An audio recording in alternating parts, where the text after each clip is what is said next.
Bonjour à toutes et à tous et bienvenue à l'Éthique TV. Aujourd'hui, nous nous retrouvons dans la ville de Montpellier, à quelques pas de la promenade de Pérou. Nous allons vous parler d'une cause qui est soutenue par l'association Sauvons le Jardin de la Reine. Entretien avec Marie-Claude et Catherine, deux des bénévoles les plus investis dans l'appropriation de cet espace abandonné durant tant d'années.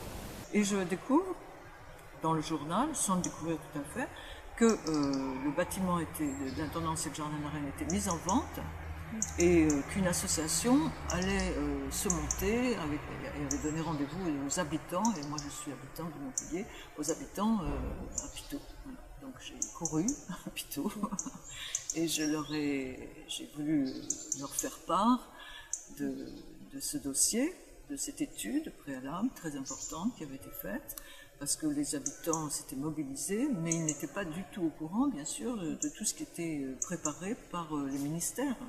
Donc j'ai eu la permission, avec trois étudiants, de m'installer dans le bâtiment d'intendance pendant un été, et on a pu faire un relevé patrimonial très précis et des propositions de réutilisation, avec un programme qui avait été réfléchi d'une part par la commission scientifique préalable, mais aussi avec les citoyens qui participaient à notre association.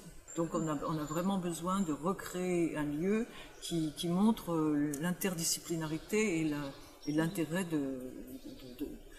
l'intérêt pédagogique, l'intérêt pour le grand public, et peut-être même à nouveau pour les étudiants, je pense aussi, y compris les étudiants en paysage, les architectes, d'avoir un lieu qui raconte cette histoire et qui montre même aujourd'hui l'importance des plantes, essentiellement des plantes.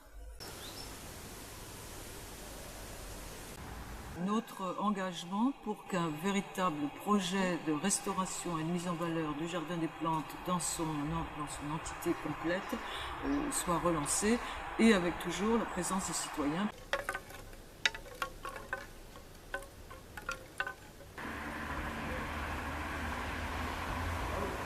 J'habite juste en face du jardin.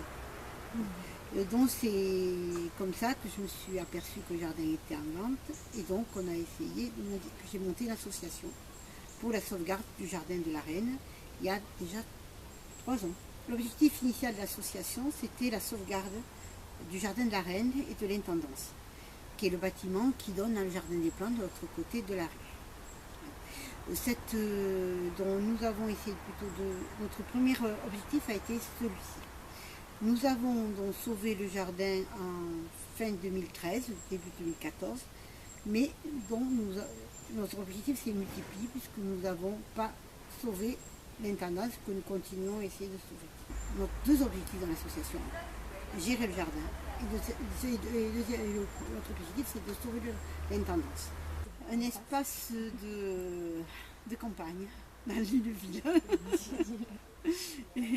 Et en fait un espace convivial, parce qu'autour du jardin c'est quand même mobiliser des riverains, dont ça fait que maintenant nous sommes en ville, dont nous avons quand même, ça fait peut-être un esprit plus campagne que d'être au centre-ville en fait. Donc il y a une mobilisation autour du jardin, d'aller voir les plantes, etc., mais aussi de la convivialité. Montpellier, je pense que ça sera un espace qui sera ouvert, mais avec j'espère, un but pédagogique, et qui sera en lien avec le jardin des plantes. Je pense que le jardin prendra son ampleur quand l'intendance sera sauvée. On aimerait bien qu'il y ait un financement pour réhabiliter ou restaurer l'intendance, pour en faire un espace qu'on souhaite et qui avait déjà été promu en 2007, c'est-à-dire faire un accueil pour le jardin des plantes, des espaces pédagogiques.